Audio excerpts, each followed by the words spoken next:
नमस्कार, स्वागत है अपने सबके मिथिला चैप्टर पर। एक कार्यक्रम है फेस टू फेस में अपने सब देखते रहलो हैं विशेष लोग सब संगे गपशप। अजुका जे हमर विशेष लोग छथि वो छथि संतोष बादल के नाम अपने जनैत हेबनि। सबसे पहले तो उनका स्वागत करी हम सब। सर, स्वागत है यहाँ के मिथिला चैप्टर पर। जी, थैंक यू। संतोष बादल के नाम अपने जनैत हेबनि, जौं नहीं जनैत हेबनि तो हुनकर कृति जरूर जनैत हैब। एकटा फिल्म आयल रहा कखन हर दुख मोर, बहुत हिट फिल्म रहा मैथिली के संदर्भ में। ई फिल्म संतोषे बादल द्वारा बनायल गेल रहा। एकर अलावा फिल्म जगत के बहुत पैघ नाम जे मैथिली में काज करै छथि, मैथिली के प्रति हिनकर डेडिकेशन जगजियारे। आइ हिनका से अहियो मुद्दा पर गप करब कि मैथिली पर हिनकर एते डेडिकेशन कियाक छनि, आन और की प्रोजेक्ट सब छनि मैथिली के लेल, अहियो सब पर गप करब, मैथिली के फिल्म के संदर्भ में गप करब।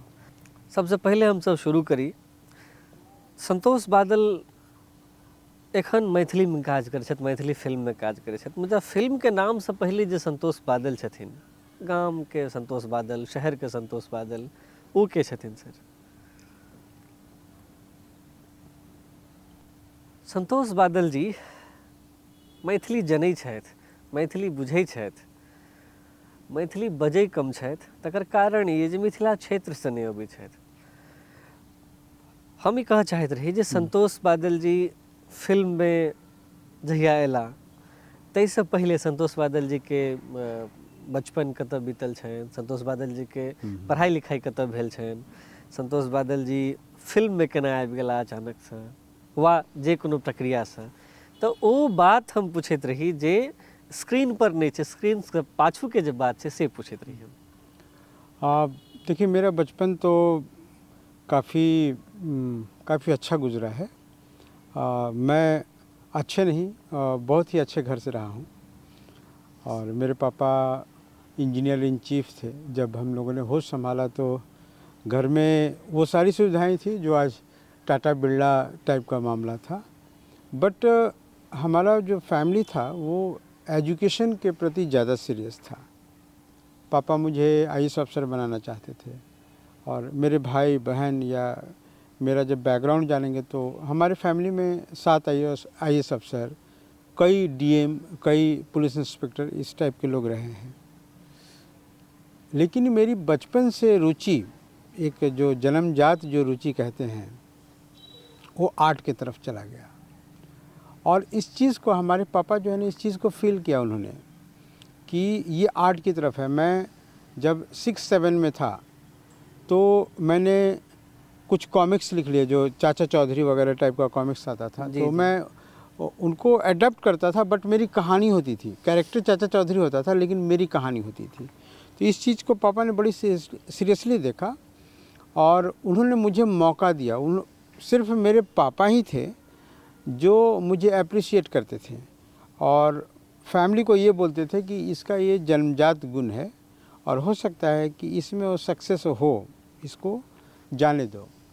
और मेरी रुचि इतनी ज़्यादा थी आर्ट में कि पापा मुझे कई जगह मतलब पढ़ाना चाहते थे, फॉरेन तक मुझे भेजना चाहते थे। लेकिन मैं अपना गांव छोड़कर कहीं नहीं गया, बिकॉज ऑफ कि कहीं भी जाऊंगा तो मुझे वो मौका नहीं मिलेगा। गांव कहाँ है सर आपका? मैं औरंगाबाद का हूँ और बिहार में ये बड़ा फेमस जगह है, ऐतिहासिक जगह है जी। अब पटना से तकरीबन 100 किलोमीटर दूर है। मतलब आप समझिए कि गंगा है और गंगा के इस तरफ, इस छोर पे बिहार के इस छोर पे औरंगाबाद है और इस छोर पे मिथिला है, जिसके लिए मैं निरंतर काम करते रहता हूँ जी। तो वहाँ से पापा ने मुझे सपोर्ट किया और मैं घर से भागा था तकरीबन 10th क्लास में। लोग जानते थे कि मैं घर से भाग गया, लेकिन पापा मेरे साथ थे। अच्छा। और उन्होंने बोला कि कुछ करना है। जो फिल्म में देखा नहीं, वो लोग बोलते हैं कि चल निकल जा, भाग जा। हाँ। तो उसी तरह वो बचपन की कहानी है कि पापा ने बोला कि बेटा निकल जाओ, अगर कुछ करना है तुम्हें इस लाइन में तो। और उस वक्त मेरे पास 1200 रुपये थे और बोले कि नहीं, 1200 से ज़्यादा मत लेना, यही पैसे लेकर जाओ ताकि जल्दी ख़त्म हो जाए तो तुम मतलब समझोगे कि दुख क्या होता है। जैसे हम 10th क्लास तक मुझे ये समझ में नहीं आता था कि गरीबी क्या होती है, भूख क्या होता है, बदहाली क्या होती है, क्योंकि इतने संपन्न परिवार में मैं था।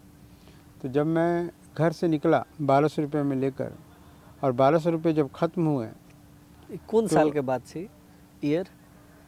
ये मैं आपको बता रहा हूँ, ये 92 की बात है। अच्छा 92, 93, अच्छा 93 जब मैं 10th का एग्ज़ाम क्लियर करने वाला था। मैं घर से जब भागा था और आने के बाद 10th का एग्ज़ाम दिया, मतलब 9th में मैं भागा था घर में। 94 में मैंने मैट्रिक दिया, 10th का एग्ज़ाम दिया। जी तो पापा ने ये बोला मुझे कि तुम 10th, मतलब जब मैं घूम कर आया, थोड़ा सा कष्ट में इधर उधर भाग कर फिर आ गया एग्ज़ाम देने, तो पापा ने बोला कि अगर तुम बहुत अच्छा नंबर लाते हो तो मैं तुम्हें निरंतर सपोर्ट करूँगा। तो उस वक्त मैट्रिक में मैं, मतलब उस वक्त जिस वक्त एक एवरेज मार्किंग चलती थी 94, समझ रहे ना जी 94 में मैं 69% लाया। 69% एक मायने रखता था। तो फिर मुझे उन्होंने बोला कि ठीक है। फिर जो दूसरी बार जो मैं घर से गया वो भी एक भागने जैसा ही था, क्योंकि मेरे घर के सारे लोग घेर कर खड़े थे कि कहीं ये निकल जाए, लेकिन मुझे निकालने वाले मेरे पापा थे। और घर से निकल कर मैं आया, चूँकि एक्टर भी मैं था और टेक्निकल चीज़ों में अच्छा खासा नॉलेज था मुझे। तो मैं यहाँ आया तो सबसे पहले मैंने जो अंदर की भड़ास थी एक्टिंग, तो वो निकाली। मैंने शपथ एक सीरियल आता था उस ज़माने में, GTV पे शपथ। जी तो मेरे जो वहाँ गुरु थे उन्होंने बोला कि ठीक है तू कर, तू एडिटर है, एडिटिंग करो, लेकिन साथ में तुम्हें एक्टिंग भी करना पड़ेगा और वो भी फ्री में करना पड़ेगा। तो मुझे समझ में नहीं आया और मैं शपथ में एज अ सेकेंड लीड था, अर्जुन सिंह का रोल था मेरा, डॉन वाला ट्रैक था मेरे ऊपर। कि एक बिहार का एक लड़का आता है और उसको पुलिस वाले पकड़ लेते हैं कि तू आ जा, और उसको ट्रेंड करते हैं। तब उसको पता चलता है कि मेरे ही शक्ल वाला कोई इंस्पेक्टर मुंबई में मारा गया है। अच्छा और मुझे यूज़ किया जा रहा है ताकि मैं जो है उन विलेन के सामने चेहरा बनकर जाऊं और फिर पकड़ा जाऊं। तो डॉन सिनेमा जैसा। हाँ, तो उसमें आप स्टारों की बात सुनिए कि मेरा ट्रैक इसके साथ था, सुदेश बेरी के साथ था, सुरेश ओबराय के साथ था, रजा मुराद के साथ था, किरण कुमार के साथ था, होमी वाडिया जी के साथ था, तलत जानी जो तलत अजीज़ उनके साथ था। ऐसे लोगों के बीच में मैं एक कैरेक्टर था, अर्जुन सिंह। तो खैर वहाँ पे मेरी भड़ास निकल गई। उसके बाद निरंतर प्रयास करता रहा। मेरी शुरू से ही एक प्रयास रही है कि मैं जो मॉडर्न टेक्नोलॉजी है जो आज से 5 साल के बाद आने वाली है उसको मैं आज जानूं और मैं लोगों को बताऊं कि ये टेक्नोलॉजी आने वाला है, और शायद इसलिए आज भी टिका हुआ हूं मैं। तो ये एक शॉर्टकट मेरी यात्रा रही है। बाकी इंटरनल मैं डायरेक्टर कैसे बना, मुंबई में किस तरह से मेरा स्ट्रगल हुआ और कैसे कैसे जीवन बढ़ी, हो तो पूरी फिल्म है। अब जेना कोनो फिल्म बनैया तो ओकर पहले ट्रेलर अबै छै, ट्रेलर से हम सब बुझै छी जे फिल्म में की सब छै।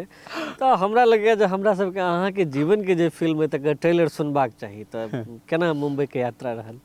देखिए, मुंबई में गया तो मैं कुछ पॉइंट्स ऐसे बताता हूँ जो बड़ा इमोशनल है और लोगों को इंस्पिरेशंस, मतलब लोगों को सीख लेने वाली बात है। कि मैं उस घर का था जिस घर में कभी दुख नहीं हुआ। मुंबई जाने के बाद मैंने 2 रुपये के बड़ा पाव भी खाने शुरू किए और मुझे पता चला कि तकलीफ़ क्या होती है, गरीबी क्या होती है।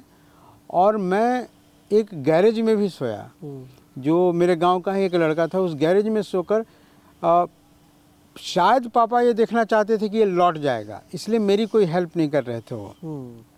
लेकिन मैं गैरेज में सोने के बाद भी वो, जब मुझे उस समय वो होता, मोबाइल तो था नहीं, फ़ोन से बात होती, तो मैं बोलता था कि मैं एकदम ठीक हूँ, लेकिन उस लड़के से वो सारा हाल समाचार लेते थे कि वो कैसा है। तो मुझे उस ज़माने में टाइफाइड हो गया।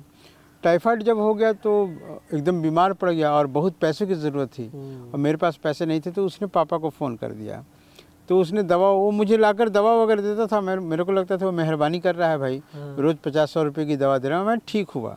मुझे पता चला कि पापा आज आए हैं और पापा ने मुझे बुलाया कि एक काम करो, आ जाओ ताज होटल, है ना।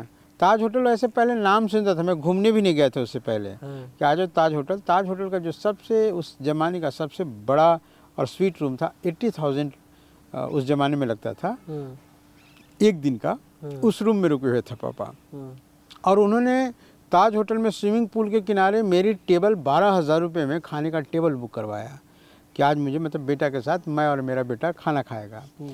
अच्छा, उस दरमियान ये था, ये स्थिति थी कि जब मैं गैरेज में सोता था तो मुझे फिल्म लाइन में कुछ करना है, इसलिए तब तक मैं गौतम अधिकारी जी एक बहुत बड़े डायरेक्टर थे, तो वो हमारे गैरेज पे, मतलब वहाँ पे एक जूस का दुकान था, तो मैं स्ट्रगल करता था, तो जूस के दुकान वाला दोस्त बन गया, तो मैं जूस निकालने का भी काम करता था, 20 रुपये मुझे रोज़ मिलते थे जी। ये सब जीवन चल रहा था जी। उसी जूस की दुकान पे ये आया गौतम अधिकारी, तो उस लड़के ने बोला कि ये लड़का कुछ करना चाहता था, तो उनका बॉय भाग गया था। मैं उस वक्त बॉय के विषय में समझता नहीं था कि क्या है, तो मुझे लगा कि एक डायरेक्टर के साथ रहने का मौका मिलेगा। जब वो बॉय के रूप में जब मैं उनके घर गया, गौतम अधिकारी जी के घर पे गया, तो सबसे पहले मैंने मुझे कपड़ा धोने में लगा दिया, घर पोंछना, कपड़ा धोना, मेहमानों की सेवा करना, चाय बनाने के लिए उन्होंने बोला, मेरे को चाय नहीं बनाने आता था।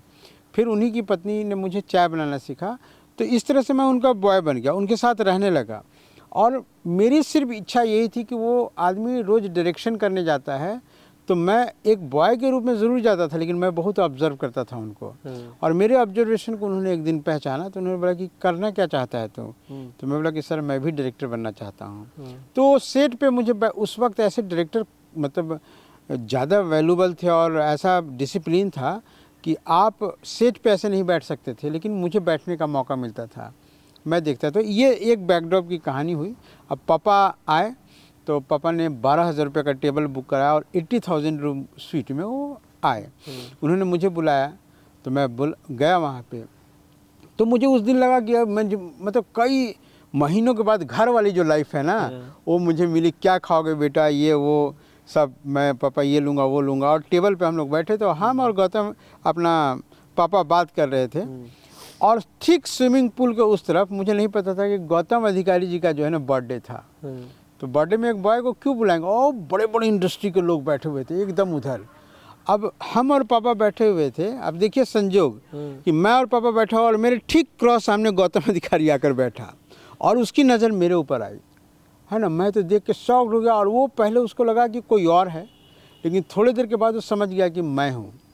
अब एकदम बिल्कुल शॉक्ड था कि ये लड़का जिसको मैं 900 रुपये पगार देता हूँ, ताज में क्या कहते हैं, और ताज में बैठा हुआ, और वो लेविश टेबल पे, जिस टेबल का कम से कम 12 से 15,000 रुपया दाम होता है बुकिंग का, उसका दिमाग काम नहीं किया। लेकिन मैं थोड़ा सा स्थितियों को संभाला, और मैंने पापा को बोला कि पापा मेरे डायरेक्टर हैं, उन्हीं के साथ काम करता हूँ। तो पापा टर्न करके देखा, पापा तो इंजीनियर इन चीफ, उन्होंने अपने स्टाइल में बोला, प्लीज मैन कम।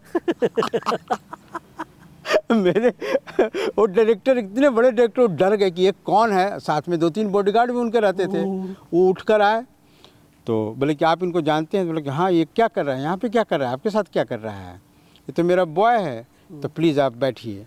तो बैठाए पापा को, और बातचीत के क्रम में जब वो जाना कि ये तो इतने बड़े घर का लड़का है, मेरे साथ 900 रुपये पगार में है, तो पापा उनसे पूछे कि इसको ले जाए या यहाँ छोड़ दें।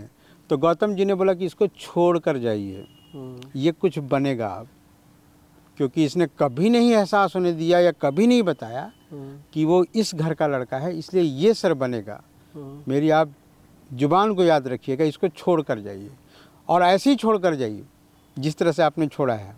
और पापा बस उस रात में पापा के साथ सोया, और पापा एकदम कंधे पे हाथ रख कर गए उस गैरेज में जहाँ मैं सोता था। बोले कि वाह, वेरी गुड बेटा, क्या बात है, I am pride of you, तुम ऐसे ही रहो, लेकिन ये इतना याद रखना कि कभी भी इमरजेंसी में कुछ भी हो सकता है। वो मुझे बैंक लेकर गए, जहाँ पे उस ज़माने का 7 लाख रुपया डिपॉजिट कर दिया मेरे नाम से, कि ये तुम्हारे इमरजेंसी सेवा के लिए 7 रुपया मत निकालना तुम, ऐसी बड़ा पाव खाकर जीवन जीना, तब तुम कुछ बनोगे। और आप कई सालों के बाद, जब मैं क्योंकि सास भी कभी बहू थी का डायरेक्टर बना, जब मुझे चांस मिला और पूरे भारत में मेरा नाम हुआ, तब मैं वो 7 लाख जो रुपये थे, वो लगभग 8.5 या 9 लाख बन चुके थे। मैंने एज इट इज़ निकाला और पापा के अकाउंट में डाल दिया कि पापा 1 रुपया नहीं यूज़ किया है मैंने अपनी जीवन यात्रा खुद जी है। तब पापा ने बोला कि इसलिए तुम डायरेक्टर बने। मैं 19 साल में डायरेक्टर बन गया था, और पापा ने उस समय बोला कि इसलिए तुम डायरेक्टर बन गए, इसका 5 रुपया भी निकालते तो तुम डायरेक्टर नहीं बन सकते थे। तो एक खूबसूरत एक पिता, देखिए हम तभी सक्सेस हो सकते हैं, इसमें एक बड़ी सीख है जी, कि हम तभी सक्सेस हो सकते हैं जब हमारा अभिभावक, हमारा गार्जियन हमें सपोर्ट करता है। हम तभी सक्सेस हो सकते हैं जब हम रियल रूप से मेहनत करें। हम जिस क्षेत्र में गए हैं उस क्षेत्र में रियल रूप से मेहनत करें। ये दो चीज़ें हैं, सबको समझने वाली बातें हैं, जो मैंने बोला उसे समझने वाली बातें हैं। इंस्पिरेशनल स्टोरी एखन अपने लोगन सुनि रहल छलहुँ संतोष बादल के, जेना कि अपन गपशप में कहलन, बहुत फेमस एक सीरियल रहे, घर घर में चले छले, क्योंकि सास भी कभी बहू थी। एकर बहुत रास एपिसोड, सैकड़ों एपिसोड के डायरेक्शन केने छथि, मैथिली में सिनेमा बनेने छथि, मैथिली में और की केने छथि आ की करता ते पर और गपशप करब एहि छोट सन ब्रेक के बाद।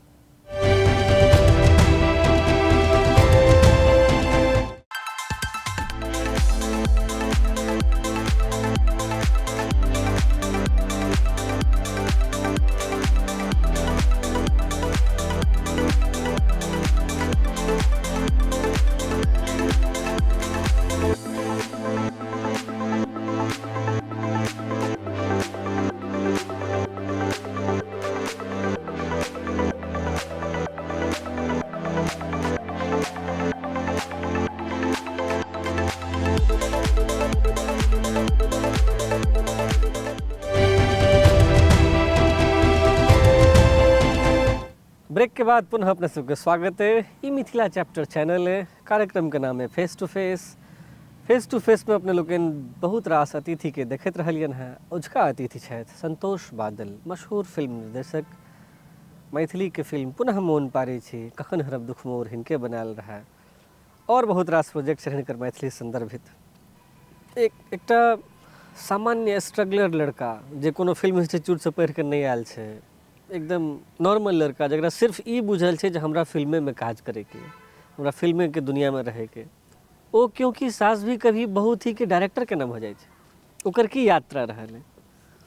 देखिए, किसी चीज़ में सफल होने के लिए जैसे कहा जाता है पुराने ज़माने में, क्या अच्छा गुरु मिलना चाहिए, अच्छा मार्गदर्शक आपको मिलना चाहिए। तो मेरे मार्गदर्शक रहे गौतम अधिकारी और हुमी बाडिया। जब वो जो पापा वाली घटना मैंने बताई, जी, उसके बाद उन्होंने मुझे बैठाया और बोला कि तेरा मिशन क्या है, तू बता। जो मिशन है उसमें सक्सेस हो जाएगा, है मुझे पता है, मैं तुम्हें पाथ बताऊंगा। तो मैं बोला कि मैं आपकी तरह डायरेक्टर बनना चाहता हूँ। तो जो गौतम अधिकारी हैं उन्होंने बोला कि अगर डायरेक्टर बनना है तो मैं तुम्हें एक सिलेबस देता हूँ, एक थ्योरी देता हूँ। ये थ्योरी मैंने कई लोगों को दिया है, बट वो इस थ्योरी को मानते नहीं हैं। तुम अगर माने तो तुम डायरेक्टर बन जाओगे। फिर उन्होंने बोला कि डायरेक्टर बनने के लिए तुम राइटर अच्छे हो, तुम पेंटिंग कर लेते हो, ये तुम्हारे अंदर है। अब एक जर्नी जियो कि तुम पहले एडिटर बनो, एडिटर के बाद कैमरामैन बनो, कैमरा के मैन बनने के बाद डायरेक्शन वाले फ्लोर पे आओ। और मैंने उस चीज़ को गांठ बांध लिया। मैं तुरंत एडिटिंग में आ गया और मेरी उम्र 17-18 साल की थी जब मैं इंडस्ट्री का one of the top editor था, जब मैं 12 का एग्ज़ाम दे रहा था। और उस वक्त मुझे 9 अवार्ड मिल चुके थे। और जब एडिटिंग की जर्नी ख़त्म हो गई, जब मतलब उनके अनुसार मैं जर्नी कर रहा था, एडिटिंग की जर्नी ख़त्म हो गई तो मैं कैमरामैन में आया, जहाँ मैंने 1.5 साल की यात्रा की एज अ DOP। हाँ, ये एक सस्पेंस है, मेरी लाइफ का एक सस्पेंस है कि मैं DOP भी रहा हूँ। तो DOP की जब यात्रा की उसके बाद उसी दरमियान पुनः मैं एडिटर तो था ही, तो मुझे एक एडिटिंग का अच्छा कॉन्टैक्ट मिला। उस दरमियान जैसे क्या होता था ना कि हम लोग का सर्कल एक था, एकता जी के साथ एक सर्कल बन गया था, उनके घर पे आना जाना। तो उनके यहाँ हुआ कि भाई प्रोडक्शन हाउस ओपन करेंगे, तो बालाजी का पहला टेबल कुर्सी जो लगा उनके गैरेज में लगा, उनका कार का गैरेज में लगा। तो उस टेबल कुर्सी को उठाने में मैं भी था।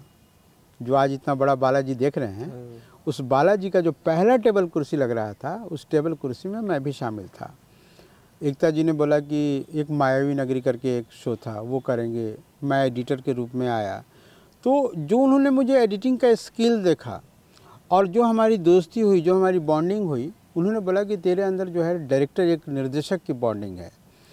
और जब उन्होंने सास बहू जैसे बड़े शो की कल्पना की तो पता नहीं उनके दिल में क्या हुआ कि उन्होंने बोला कि मेरा शो जो है संतोष करेगा।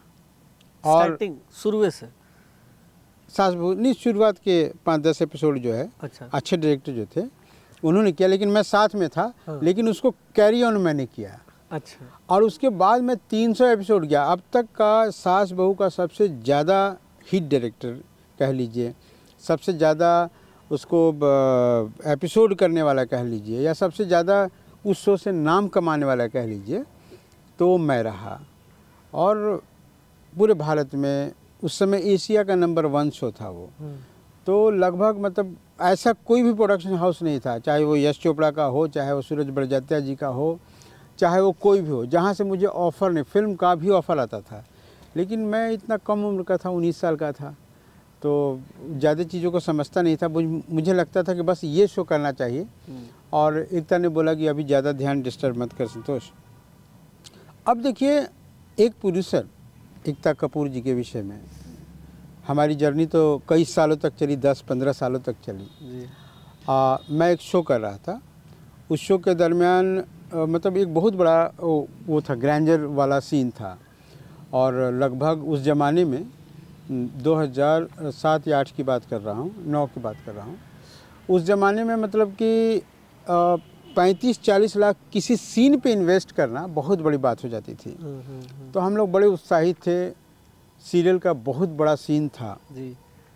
कर रहे थे हम लोग। और तकरीबन 7 बजे शाम की शिफ्ट थी, नाइट शिफ्ट थी।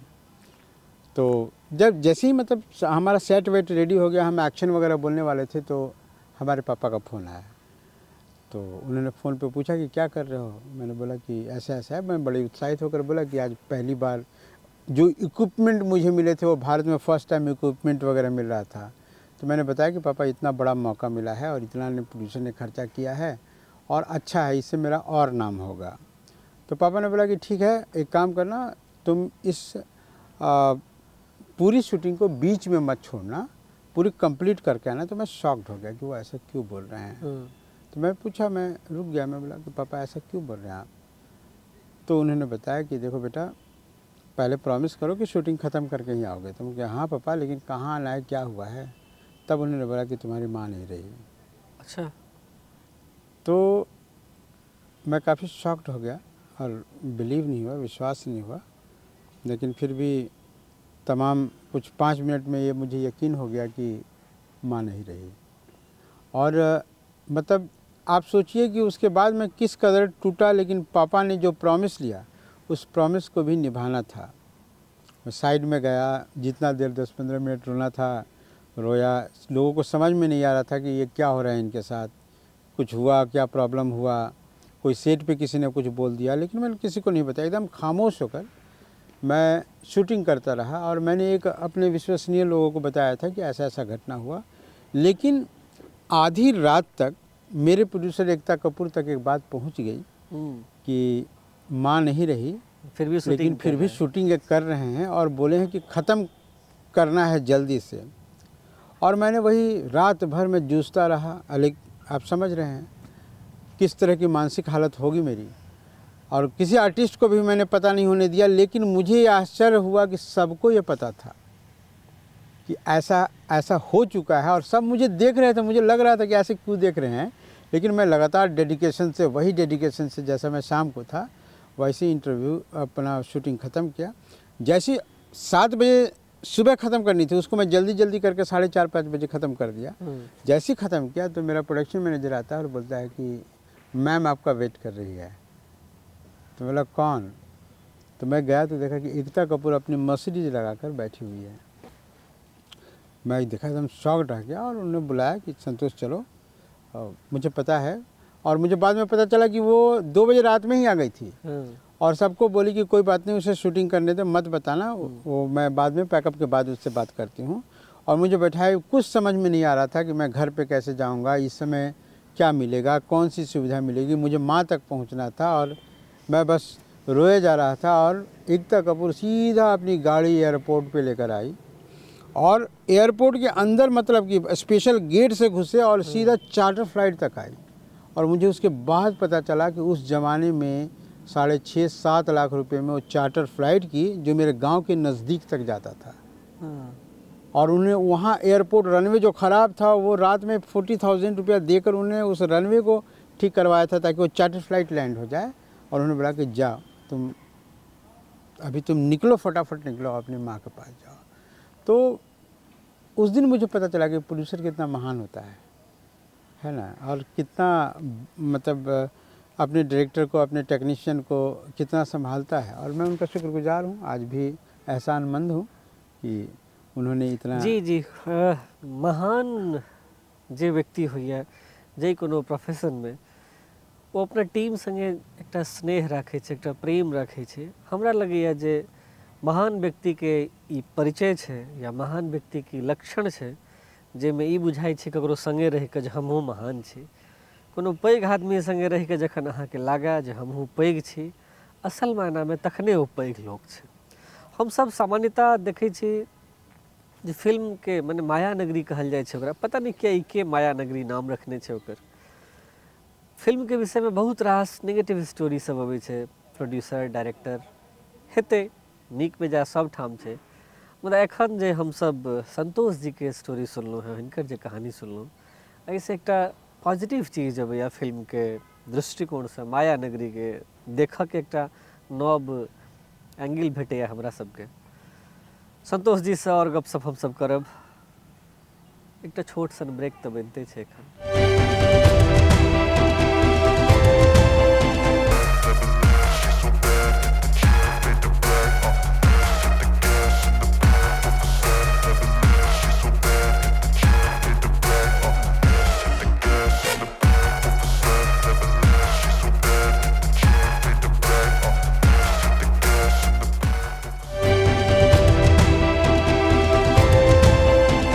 ब्रेक के बाद पुनः अपना सबके स्वागत है। मिथिला चैप्टर चैनल है, कार्यक्रम के नाम है फेस टू फेस। उजका फेस छथि संतोष बादल, मशहूर फिल्म निर्देशक, मशहूर सीरियल निर्देशक और बहुत रास निर्देशकीय गुण हिनका में छनि।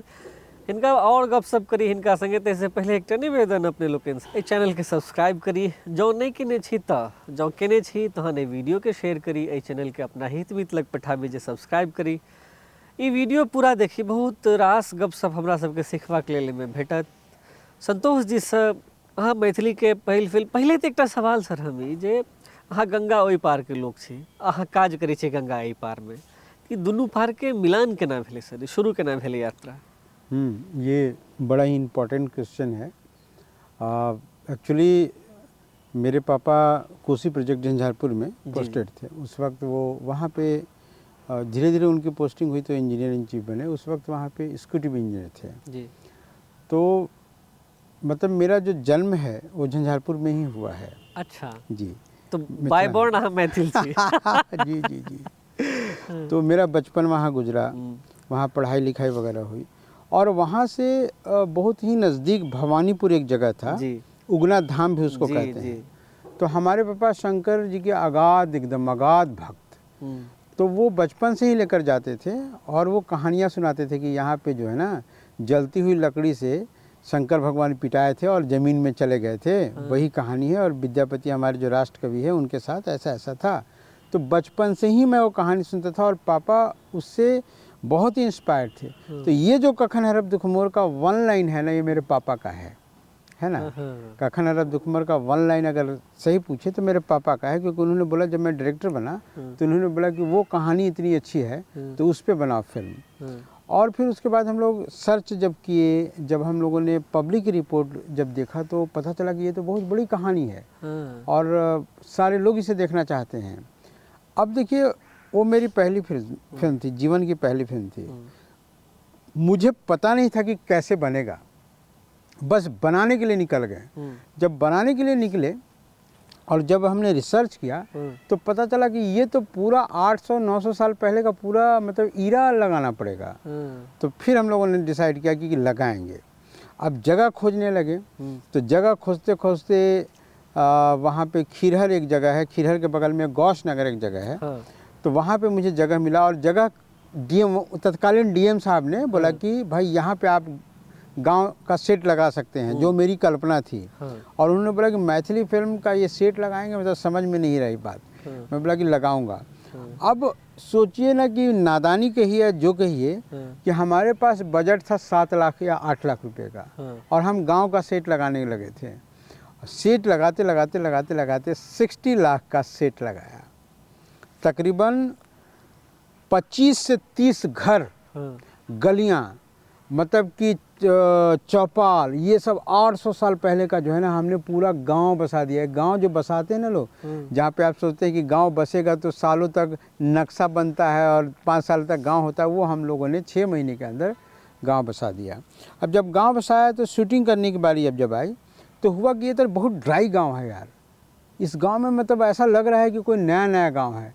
तो हमने 6 महीने और छोड़ दिए, उसमें लत्तर पेड़ पौधे सब लगाकर, और 6 महीने के बाद केयर टेकर रखा। 6 महीने के बाद हर छप्पर पे कहीं पे कदीमा फला हुआ था, कहीं पे कुछ और था, गलियां लाइव हो गई थी, घास उग गए थे।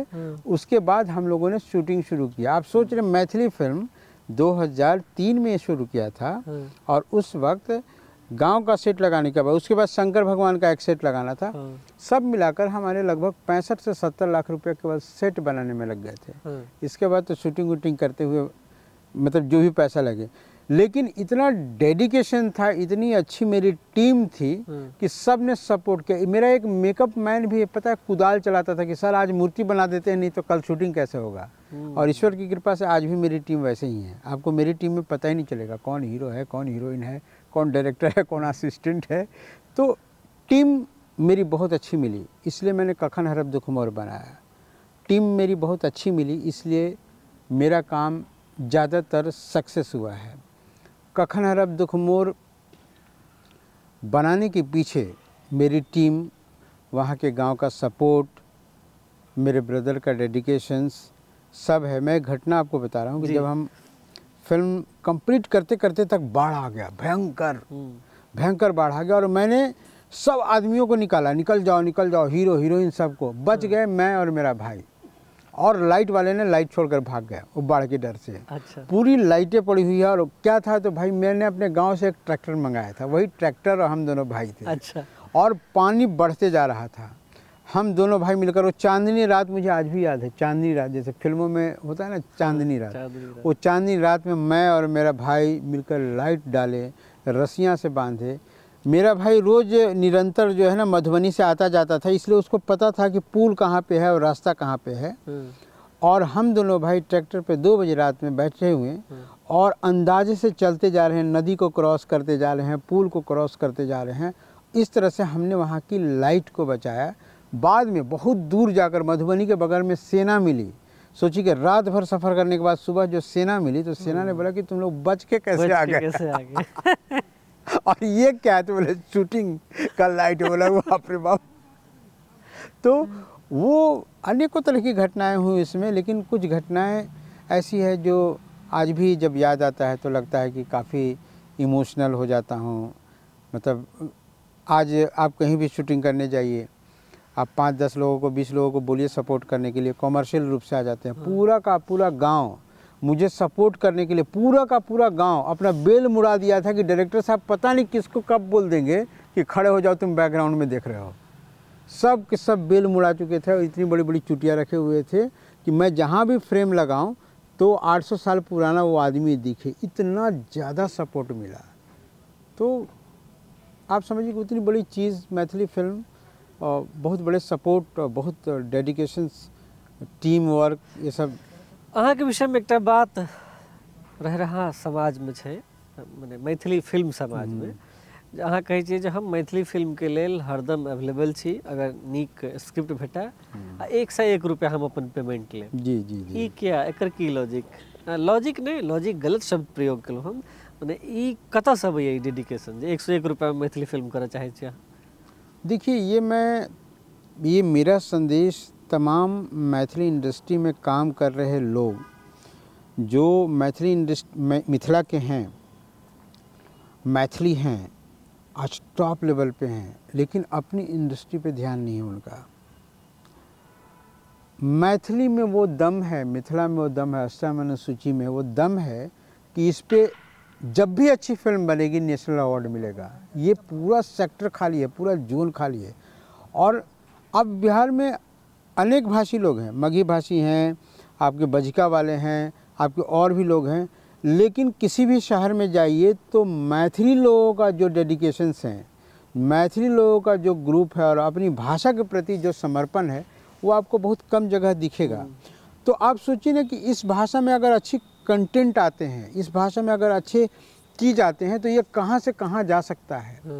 तो मैंने ये अनाउंस किया कि मैं मिथिला के लिए 101 रुपये में काम करूँगा। ये अनाउंस करके मैंने एक मैसेज देने की कोशिश की है कि मिथिला से मुझे लगाव है, लेकिन मैं एक नॉन मैथिली आदमी हूँ।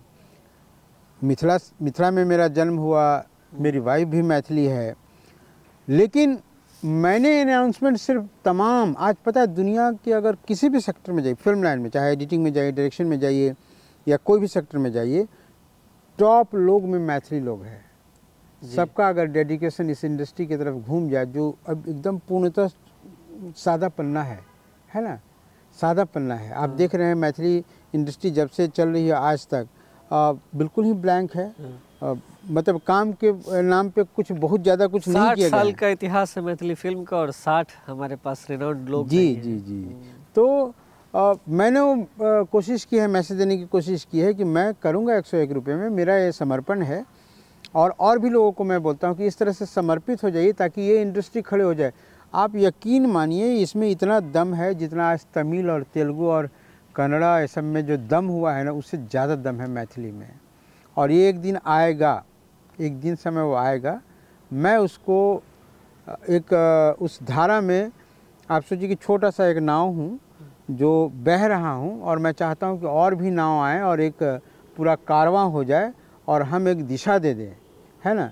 तो मेरी वो कोशिश है, बस एक ही शर्त है मेरी कि फिल्म साफ़ सुथरी आप बनाएं। फिल्म ऐसा बनाएं कि बाप और बेटी एक साथ बैठकर देखें। और हमारा सेक्टर खाली है तो हम लोग ऐसा बोले कि भाई मैथिली फिल्म सब्जेक्ट अगर देखना है तो मैथिली फिल्म देखो यार। जैसे आज हम बोलते हैं ना कि सब्जेक्ट देखना है तो बंगाली फिल्म देखो, कहते हैं ना, सब्जेक्ट देखना है तो साउथ की देखो। इसी तरह यहाँ पे ये आ जाए कि सब्जेक्ट देखना है तो मैथिली फिल्म देखो। और देखिए आने वाले दुनिया में, ठीक है हिंदी हमारी राष्ट्रभाषा है, हिंदी में हम कम काम कर रहे हैं, लेकिन आने वाला जो समय है ना, उसमें क्षेत्रीय भाषाओं का बहुत बड़ा महत्व होने वाला है। मैथिली में और कौन सा प्रोजेक्ट एखन आबऽ वाला है, हुआ चल रहल हुआ है? मैथिली फिल्म में एक बहुत अच्छी फिल्म कर रहा हूँ मैं, जिसका नाम है राजा सलहेश जी। और राजा सलहेश के फॉलोअर मिथिला में 70 से 80% लोग हैं जी। जो सेक्टर अभी खाली था और बहुत अच्छी कहानी है, उसमें हम लोग लगे हैं। अब ये फरवरी मार्च तक हम इसको प्रदर्शित भी कर लेंगे। 2023 जनवरी फरवरी 2023 तक इसको हम लोग प्रदर्शित कर लेंगे। और इस दरमियान हमारी जो मुलाकात हुई इस फिल्म के जो प्रोड्यूसर हैं CM झा जी, चंद्रमोहन झा जी, तो जब उनका व्यक्तित्व देखा और उनकी जो कल्पना, उनका जो विचार देखा, मुझे लगा कि मिथिला में लोग अपनी भाषा के प्रति अब आने लगे हैं, इतने बड़े लोग। और ये जानते हुए भी हम सब जानते हैं कि मैथिली भाषा की जो फिल्म है उसमें रिटर्न क्या है और उसका अभी कितना व्यापक है या सीमित है, सब हम जानते हैं। उसके बावजूद राजा सलहेश आज किसी हिंदी फिल्म से कम नहीं है, इतने बड़े बजट की फिल्म बन रही है ये, और उसको CM झा जी बना रहे हैं। सैल्यूट हो उनको। संतोष जी, अहाँ पहिल फिल्म मैथिली में बनेलहुँ कखन हरब दुखमोर विद्यापति पर। एकटा पुरान मने समय से बहुत पाछू, 800 साल पुरान बात, पीरियडिक फिल्म एकटा। दोसर फिल्म अहाँ बना रहल छी सलहेश, इहो पीरियडिक फिल्म, ओहियो से पुरान। ई सबटा पीरियडिक फिल्म बनाबऽ के मने रीजन? देखिए कहानी संतोष जी स्पेशलाइज केने छथि पीरियडिक फिल्म बनाबे के लिए? नहीं, इसमें अगर स्पेशलाइजेशन की बात करें तो एक रूप से मैं स्पेशल हूँ इसमें कि मैं BFX डायरेक्टर रहा हूँ, उसमें डिग्री कोर्स मैंने किया है, इसलिए मुझे ईरा वाली फिल्म बहुत ज़्यादा प्रॉब्लम नहीं करती। जैसे क्या होता है कि डायरेक्टर या किसी चीज़ के लिए नॉर्मली कोई शूट कर देना हो तो बहुत इजी बात हो, लेकिन अगर इसी चीज़ को आप बोले कि ये 1500 साल पुराना दिखना चाहिए, तो फिर सोचना पड़ जाता है। लेकिन मैं एज ए VFX डायरेक्टर, मेरे लिए वो भी उतना ही आसान दिखता है।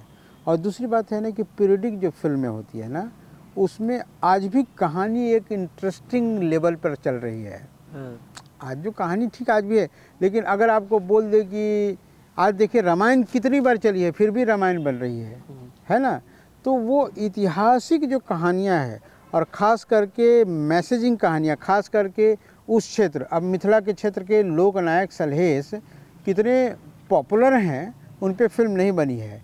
तो ऐसे ऐसे सब्जेक्ट को खोजना हम फिल्मकारों का काम है। हम फिल्म क्यों बनाते हैं कि ताकि हम एक तो कि उनकी पुनरावृत्ति करें, हाँ। कि उनको दिखाएं कि वो कैसे थे, ताकि आज का यूथ जो है उनको अडेप्ट करे, और दूसरी कि हमारी फिल्म को लोग देखें, हमारी फिल्म को लोग मतलब कि इंटरेस्ट लेके, यस राजा सलहेश मुझे देखना है, और इसके ऑडियंस तकरीबन 70 से 80% मिथिला के लोग हैं।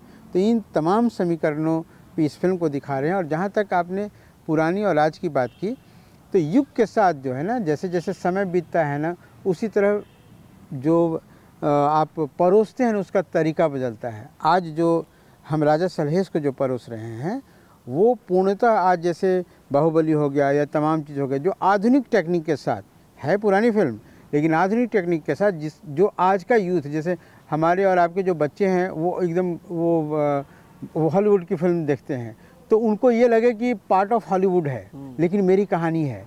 तो उस तरह से हम लोग मेकिंग कर रहे हैं इसकी। बहुत बहुत शुभकामना संतोष जी यहाँ के अपन आबा वाला फिल्म के लेल, राजा सलहेश के लेल। हमहूँ अपन दर्शक लोगन से निवेदन करबनि जे राजा सलहेश जे आबा वाला फिल्म है, मैथिली के लेल एकटा नीक फिल्म आबा वाला है। जना टेक्निकल बात सब कहलाए में VFX आदि आदि जे छे, और से सब ई फिल्म जहिया प्रदर्शित है, जना कि संतोष जी कहलन जे 2023 के फरवरी मार्च में फिल्म आयत, अपने लोगन सेहो एकरा देखी। ऐसा देखला से भ सकै छै अहाँके लेल ई सिर्फ एकटा मनोरंजन हुए, वा अहाँ मनोरंजन के लेल एकरा देखैत होय।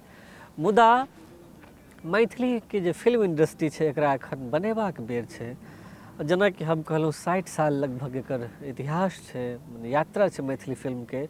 हमरा लग में 60टा मैथिली फिल्म नहीं छै, अपना सब 60टा मैथिली फिल्म नहीं देख सकै छी। तो एकरा एखन बनेबाक बेर छै, एकटा नीक फिल्म आबि रहल छै, अपने लोगन एकरा देखी, अपन आशीर्वाद दिए। आधुनिक युग के आधुनिकता के संग ई फिल्म आबि रहल है, जना कि संतोष जी कहलन है। अपने लोगन इंटरव्यू के देखल, एकरा शेयर जरूर करी अपना हित मित में। जाए कि ये इंटरव्यू, ये वीडियो मिथिला चैप्टर चैनल पर उपलब्ध है, तो एक बार मिथिला चैप्टर के जो सब्सक्राइब केने छी तो बड़ बढ़िया, जो नहीं केने छी तो सब्सक्राइब कर दी। आ हुनका सेहो पठा दी जे सब्सक्राइब एखन धरि नहीं कर सकला है, हुनको ही वीडियो पठाबी। एहि वीडियो के नीचा में कमेंट लिखी केहन लागल इंटरव्यू से जनतब कराबी। आ संगे इहो कही जे और कौन अतिथि के संगे और कौन विशेष व्यक्ति के संगे अपने सब सुनना चाहे छिए चैनल पर एक कार्यक्रम में। ई कार्यक्रम छला फेस टू फेस, ई चैनल है मिथिला चैप्टर। बहुत बहुत धन्यवाद अपने लोग के देखल। फिर भेंट होइया कोनो दोसर अतिथि के संग कोनो दोसर दिन। नमस्कार।